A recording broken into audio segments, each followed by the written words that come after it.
Bueno, Padre Santiago, primero y sobre todas las cosas, gracias por recibirme, gracias por este espacio y gracias por todo lo que hace por la Iglesia. Gracias a ti, Pablo. Quería preguntarle, bueno, en primer lugar, si nos puede contar un poquito sobre los franciscanos de María, cómo nace, cuál es el carisma. Nacemos en un contexto ya de secularización. Naturalmente, cada país tiene su historia en este ámbito. Europa está muy castigada por la secularización, pero unas naciones más que otras. España no es de lo peor, pero la situación es grave. En ese contexto, yo tuve la impresión, que después la Iglesia ratificó como una intuición del Espíritu Santo, de que había que cambiar las motivaciones. No porque lo anterior fuera malo, sino porque resultaba insuficiente para el hombre y la mujer de hoy, tanto los adultos como los jóvenes. Las motivaciones anteriores, que eran correctas, eran sobre todo el temor al infierno y el interés en ir al cielo. Ambas motivaciones habían quedado muy golpeadas con la, digamos, interpretación equivocada del Concilio Vaticano II, según la cual el infierno o no existe o está vacío y al cielo va todo el mundo. Si nuestros mayores que hacían las cosas, sobre todo, no únicamente, pero sobre todo pensando en eso, y después te dicen que el cielo, en caso de existir, es una cosa para todos, y el infierno, en caso de existir, es algo para nadie, de repente las motivaciones que habían sido más importantes nunca fueron las únicas, nunca fueron las más importantes para los santos, pero sí para la mayoría. Esas motivaciones dejaban de tener sentido y por lo tanto dejaban de motivar motivaciones que ya no movían. Claro. Me di cuenta de que la verdadera motivación era la Eucaristía, es decir, la acción de gracias. Porque es el Nuevo Testamento, una nueva relación con Dios, una nueva alianza, donde ya el interés y el miedo siguen estando presentes. ¿Quién quiere ir al infierno? ¿Quién no quiere ir al cielo? Pero ya no es lo más importante es el amor al amor, el amor a un Dios que nos ha amado primero. Esa es la motivación eucarística, la motivación de la acción de gracias, que debe ser la primera que tiene una persona. Pongo un ejemplo. Tu padre es rico, pero tú tienes que quererle no por la herencia que te va a dejar o por temor a que te la quite, sino tienes que quererle porque es tu padre. Claro. Si tu padre, por un mal negocio, se empobrece, tú tienes que seguir queriéndole aunque ya no haya herencia. Nosotros tenemos una tradición de la época en que Argentina y España estaban unidas, el siglo de oro, en la cual hay toda esa espiritualidad en nuestro pueblo. Recuerdo el soneto, que para algunos es anónimo, para otros tiene distinto autor. No me mueve mi Dios para quererte el cielo que me tienes prometido, ni me mueve el infierno tan temido para dejar por eso de ofenderte. Muéveme, mi Dios, muéveme el verte clavado en esa cruz y escarnecido. Y añade el soneto, aunque no hubiera cielo yo te amara y aunque no hubiera infierno te temiera. En nuestra raíz, en nuestra tradición está el amor puro. Esa es la visión de los místicos, es la visión de los santos. Eso no significa que no tuvieran miedo al infierno y que no desearan ardientemente ir al cielo, pero no era lo primero. Lo primero era el amor, el agradecimiento. Desde ahí planteamos la nueva espiritualidad, que en realidad es la antigua, vieja, única, verdadera espiritualidad católica. Y eso, enseñar a agradecer, es algo que, contra todo pronóstico, interesa mucho, atrae muchísimo y que ha servido para que estemos hoy en 65 países, entre ellos Argentina, con un desarrollo en los últimos años en Argentina espectacular. Ah, qué hermoso. Yo creo que estamos en todo este inmenso y maravilloso país. Estamos en Ushuaia, por poner un ejemplo, estamos en Salta, es decir, que del norte al sur y por supuesto, como no, en esta gran ciudad con sus alrededores de Buenos Aires. El padre Cantalamessa, o el cardenal ahora, ¿no? Cantalamessa decía, ¿no?, que la vida cristiana y la moral cristiana es sobre todo acción de gracias. Que el principio de la moral cristiana es la acción de gracias. Claro, es que cuando hablamos de moral, hablamos de caridad. La caridad es la tercera virtud teologal. Y hemos cambiado el orden. Y las dos primeras que están desaparecidas. O sea, la primera virtud teologal es la fe. Pero la fe implica no solamente aceptar unos conceptos abstractos que hay que aceptarlos, sino aceptar sobre todo que Dios nos ama infinitamente y que ha dado la vida por nosotros, que Dios es creador y redentor. De ahí nace el agradecimiento. La fe, unida a ella de forma inseparable, nos da la esperanza con las 3 promesas de Cristo. Bueno, después, como respuesta a eso que sabemos, Claro. y que creemos, sabemos y creemos, nosotros hemos conocido, dice San Juan, hemos conocido y creído. Nosotros sabemos que Dios nos ama porque tenemos experiencia y a veces no la tenemos y en ese caso creemos. Sabemos y creemos, entonces respondemos y esa es la moral. Claro. El problema no está en lo que cuesta, el problema está en tener motivación para hacer lo que cuesta. San Juan Pablo II decía: hay 2 formas de subir a una montaña. Una es destruir la montaña y la otra es fortalecer las piernas para subirla paso a paso. Destruir la montaña es lo que algunos quieren hacer hoy, suprimiendo todo aquello que cuesta un poco o que cuesta mucho, suprimiendo, entre otras cosas, no solo eso, entre otras cosas, la moral sexual.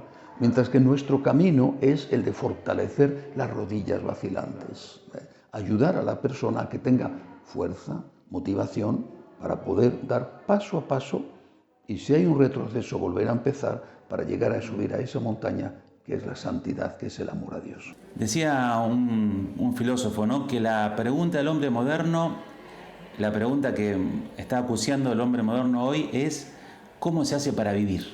Porque hoy la vida se ha vuelto para muchas personas de cualquier tipo de país, ricos y pobres, invivible. Entonces la pregunta hoy es ¿cómo se hace para vivir?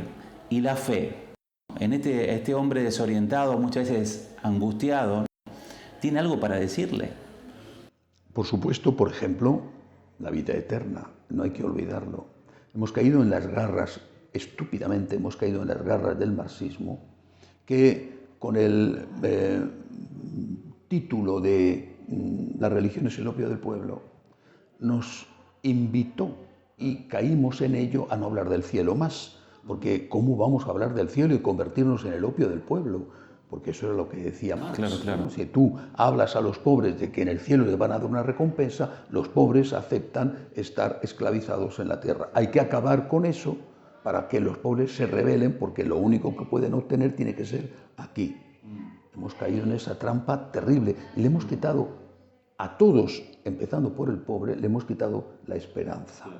Creo que eso es lo que nosotros tenemos que reivindicar, porque tenemos que volver a ofrecerlo. Un filósofo marxista del neomarxismo, como fue Ernst Bloch, tiene su principal libro, es El principio esperanza, y en él, entre otras cosas, desarrolla el éxito del cristianismo y dice que está precisamente ahí. La esperanza marxista era para esta tierra y sus resultados son siempre pobres, a veces ridículamente pobres. La esperanza cristiana está para el aquí, por supuesto, y para el allí, para el ahora y para el más allá. Esta es la fuerza que nosotros tenemos, saber que esto puede ser un valle de lágrimas o no, porque no siempre es un valle de lágrimas, para ninguno, no siempre es un valle de lágrimas, quizá para algunos sí que lo sea, pero para la inmensa mayoría aquí hay cosas buenas y cosas malas, pero lo mejor está por venir.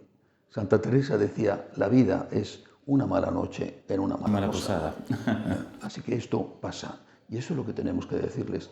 De ahí es donde sacamos, y hemos sacado durante 2000 años, las fuerzas para todo, incluso para dar la vida como los mártires y resistir a las persecuciones. Yo pensaba preguntarle también, la gente que está desanimada, no sé qué decirle, pero me parece que en la motivación de la esperanza, ¿no?, que pueden encontrar en la fuerza. El retiro que voy a dar tiene precisamente ese objetivo. Creo que vivimos en un tiempo de desesperación, Sí, que procede de que no hay esperanza, de la desesperanza. La falta de esperanza viene la desesperación, no porque no tengamos más o menos que los anteriores, seguramente tenemos más. Pienso en mi país, que conoció una guerra civil devastadora. Seguramente tenemos más, pero no somos más felices, porque primero, no sabemos valorar lo que tenemos y segundo, no miramos más allá del tiempo presente. Por eso nos engañan tan fácilmente los políticos. Los políticos juegan muy bien con la virtud de la esperanza. Siempre están haciendo promesas. Claro. Porque la virtud de la esperanza, maltratada incluso como lo hacen los políticos, y hablo de todos los políticos en todos los países, la virtud de la esperanza mueve a la gente. Y nosotros tenemos otro tipo de esperanza, que además es una esperanza que siempre se cumple. Qué bonito. Lo último, Padre, estamos en las puertas de la Navidad, en el Adviento. Y en este sentido, un Dios que viene, un Dios que vino, que sigue viniendo, ¿no? ¿Cómo podemos entender, ¿no?, la esperanza y la motivación que nos da este Cristo, ¿no?, que están haciendo? En España, no sé si aquí, cuando una mamá está embarazada, se dice que está en un estado de buena esperanza. Porque en la época de mis padres, una mujer embarazada se sentía afortunada. Hoy muchas matan a sus hijos. Pero la mayoría aún sigue considerando una buena noticia y un buen motivo de esperanza. El Adviento es la Virgen de la Esperanza. Claro, exactamente. Es la Virgen de la Esperanza. Es la figura del Adviento. Es la figura del Adviento, la Virgen de la Esperanza. En medio de dificultades, ponerse en camino con probablemente 8 meses y pico de embarazo, en aquella época que no es que te subías al autobús o al auto, ¿no? Llegar y no encontrar un sitio digno, tener que casi como un regalo alojarse en una cueva de ovejas y dar a luz a su hijo, que era el primer hijo y que le había dicho el ángel que iba a ser el Mesías, dar a luz en un lugar tan inmundo. La esperanza de María no estaba puesta en que le iban a regalar una casita en Tiberíades con criados y con una barquita para dar paseos por el lago porque iba a ser la madre del Mesías. La esperanza de María estaba puesta en que creía en la promesa de Dios para aquí y para más allá, pero no en la promesa del dinero. Creo que eso es lo que nosotros tenemos que recordar. Dios viene a hacernos felices.